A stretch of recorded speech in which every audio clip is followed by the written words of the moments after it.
Canada's Minister of Energy and Natural Resources is in Washington right now, making the pitch for a Canada US energy and resource alliance. Jonathan Wilkinson told American lawmakers that there is no better way to achieve economic dominance, national security, and strength against China than to work with Canada. Mr. Trump has threatened to impose a 25% tariff on all imports from Canada when he returns to the White House next week. Canadian leaders, despite calls for unity, have not agreed on the country's response or what should be considered for retaliatory tariffs if Mr. Trump follows through on his threat. I'm now joined by former federal cabinet minister, the Honorable Tony Clement, to unpack the growing concerns of tariffs and how Ottawa can respond. Tony, thank you for joining me today. My pleasure. Now, it doesn't look like Donald Trump is going to backtrack on his tariff threat. No. I'm wondering if how Ottawa would have been able to respond had Parliament not been prorogued. Yeah, I think the earlier question is a response if Justin Trudeau had made up his mind to leave 6 months or a year ago. That would have been helpful because then we would have gone through a leadership process for the Liberal Party and been in a position to at least coalesce around some public policy countermeasures given what is happening in the United States. But now we're left with the worst of both worlds. We are free of Justin Trudeau in one sense, but on the other sense, there's a leadership vacuum in Ottawa. And furthermore, the elected institution for Canadians is Parliament, and Parliament is not sitting until the 24th of March. So really is the worst of both worlds. There are things happening. Nature and power abhor a vacuum. So the premiers, we can talk about this, but the premiers are very active right now. And Justin Trudeau is using what remaining authority he has to try to get us to a finish line on how to respond to President Trump. But it's not an ideal situation. Now, with the proroguing of Parliament, a lot of people are saying that what should have happened was Justin Trudeau should have stepped down and the Liberals should have replaced Trudeau right away, and there should have been someone else in place. I'm wondering if that would have helped with the chaos right now around the tariff threat and if Canada would have looked a bit more stable. Yeah, I think that that would have been a possibility even 6 months or 8 months ago. Mhm. But there is a very long process, not too long, but a couple of months at least, where you have to have a leadership election. Those that were saying, let's quickly have a leader in a couple of days are the ones who were supporting one of the candidates, Chrystia Freeland. Mhm. So clearly that might have been in Chrystia Freeland's interest, but it wasn't in the interest of any of the other potential leadership candidates. So really we're left with this internal navel gazing process of the Liberal Party to select a new leader, which is going to take a couple of months. There's no way around that. Now, I want to switch gears a little bit. Lately, Mark Carney and Justin Trudeau have really been appearing on US media. They've been doing interviews in the United States, and they've been more opposed to doing Canadian media interviews and such. What do you make of that? It's quite bizarre, and I know that American media has a big reach. So if you want to talk to Americans, then you should go on U.S. media, and that's what Premier Doug Ford has done. Danielle Smith, the Premier of Alberta, has done the same thing as well. But if you're trying to talk to Canadians, which Justin Trudeau and Mark Carney should want to do, it's a kind of a strange place to do that on the Daily Show or on MSNBC or some of these other outlets. So yeah, I think that is a bit odd. Justin Trudeau at this point is kind of free of any obligations, so I guess he's going to do whatever he wants. Mhm. But Mark Carney, to introduce himself to Canadians as a potential prime minister, do it on Jon Stewart's show, I find that a very strange choice. And on the topic of the media, so Danielle Smith came out and said that she had visited Donald Trump over the weekend, and he's pretty serious about his tariff threat. Following that, Jagmeet Singh came out and said basically any conversation that's happening with Donald Trump at this point is pointless. I'm curious when the Trump administration is seeing these kind of interviews happen and they can see that Canadian politics are scrambling. Do you think that almost feeds their fire a little bit more and kind of shows that Canadians are on their heels and they are getting nervous about these threats? Well, I think we look very weak. There's no question that Donald Trump can smell weakness Mhm. and will pounce on it for whatever goals, whether that when he was a real estate mogul and now as president of the United States. If you show weakness, he's going to exploit that. So yes, it's not a good look for Canada.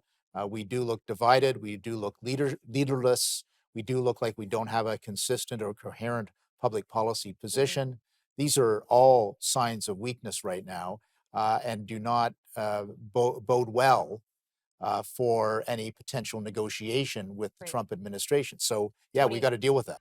welcome back. I'm joined by the Honorable Tony Clement. And Tony, before the break, we had talked about Trump's tariffs and the threats and the fact that it's kind of making Canadian politics look weak.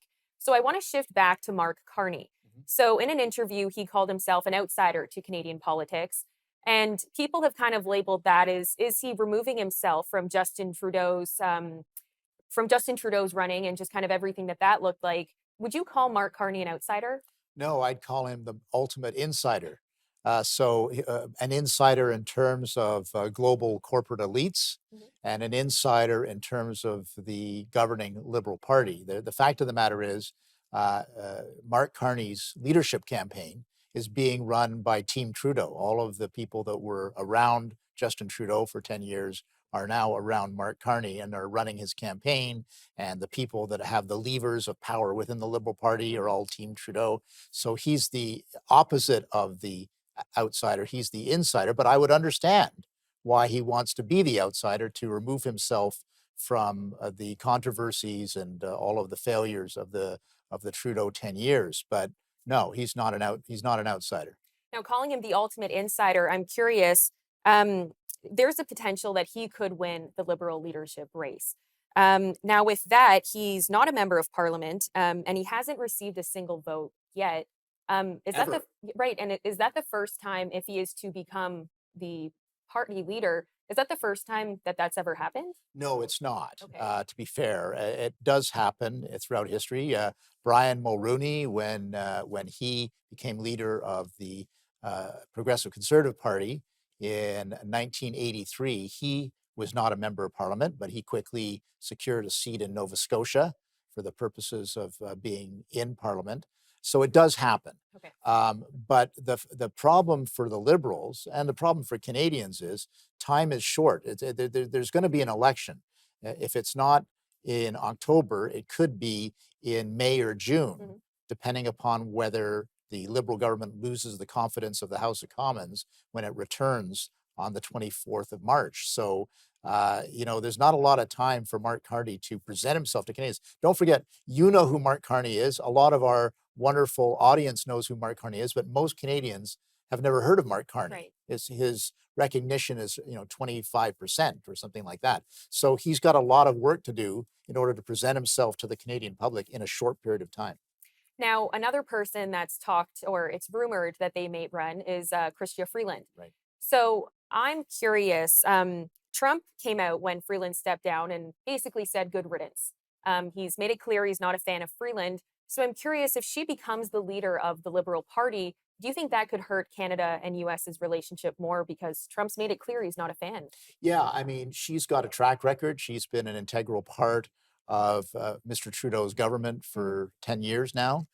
So she's got a track record, including helping to negotiate the USMCA free trade agreement with the Americans. Didn't win a lot of friends in the US, but their argument and her argument is we did a good job for Canada. So yeah, I mean that's going to be problematic. But they're all inward right now. I mean, yes, they're going to be talking about Trump and tariffs and those kinds of things, but really the Liberal Party right now is all faced inward, trying to figure out who to elect as their leader, Mhm. and they're not really concerned about what Americans think of them right now.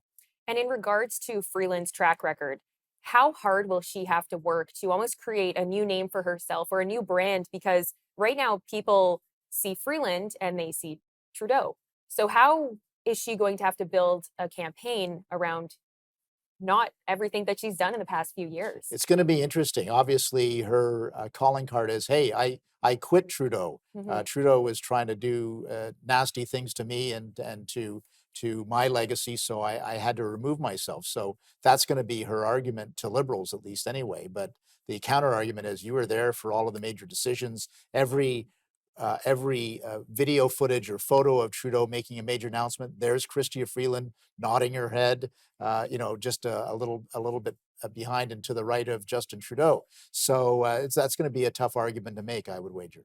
Now we have about 45 seconds, but right now Mark Carney is leading in the polls Right. that he's going to be leading the Liberals. Do you think the Conservatives need to change their action plan around a Carney Liberal Party? Already starting to do that. You can see with the messaging that they're talking about his long-standing promotion of carbon taxes, for example, Hmm. and his association as a chief economic advisor to Justin Trudeau for the last couple of years. So they're starting to reorient and say, hey, this guy's been around. We know what he stands for. We don't like what he stands for, and therefore Canadians should reject his leadership as well, Well, Tony, thank you so much for joining me today. I appreciate it. for sure.